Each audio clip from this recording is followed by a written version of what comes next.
Good morning, professors, and welcome to an exciting new video on the ScienceBus. I am Barbara de Cicco, and in these informative videos in collaboration with Wasibo, I will show you the various experiments that can be conducted utilizing the ScienceBus kits. Today specifically, we will discuss the equilibrium of a body resting on an inclined plane.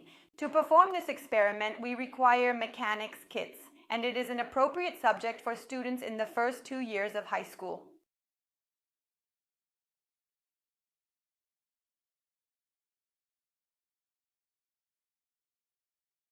Let's move forward by assembling the inclined plane. We meticulously screw the elongated rod into the base.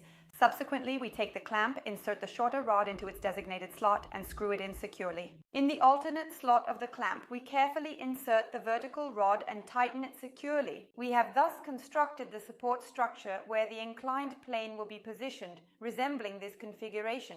The plumb line will demonstrate the angle of inclination of the inclined plane, which signifies the angle formed between the inclined plane and the base of the ScienceBus. Initially, we shall employ the measuring tape to precisely measure the height and the length of the inclined plane.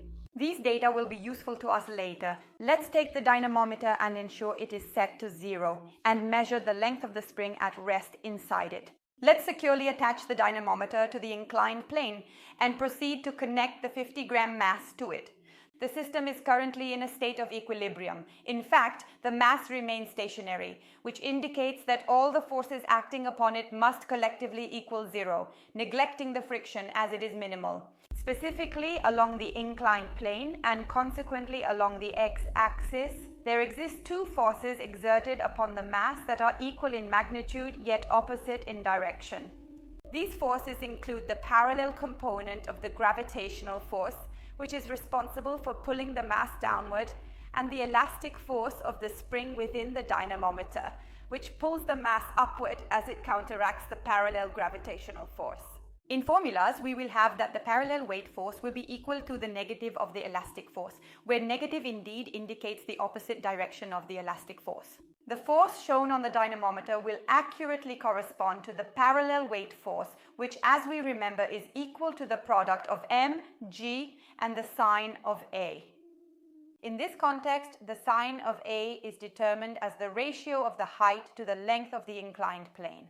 Let's proceed by carefully observing the precise measurement of the force indicated on the dynamometer and assessing the final length of the spring. Through this method, we can accurately determine its elongation. Let's proceed by attaching an additional 50-gram weight mass and conducting the measurements once more, carefully noting the force displayed on the dynamometer and the newly attained final length of the spring.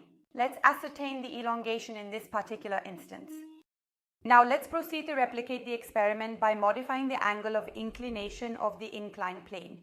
Consequently, we carefully lower it, adjusting it to an inclination of 20 degrees, and once again attach the weight mass to the dynamometer. Let us proceed to take the measurements once more, including the force displayed on the dynamometer and the ultimate length of the spring inside the dynamometer. We shall continue with the identical measurements for the second mass as well. By utilizing this approach, we can accurately ascertain the spring constant of the spring located within the dynamometer. In fact, this constant will correspond to the ratio of the force applied by the dynamometer to dx, which signifies the difference between the final and initial lengths of the spring housed inside it. We will notice that as the angle of inclination experiences alterations, the parallel component of the gravitational force will fluctuate, yet the elastic constant of the spring that is derived will remain consistent.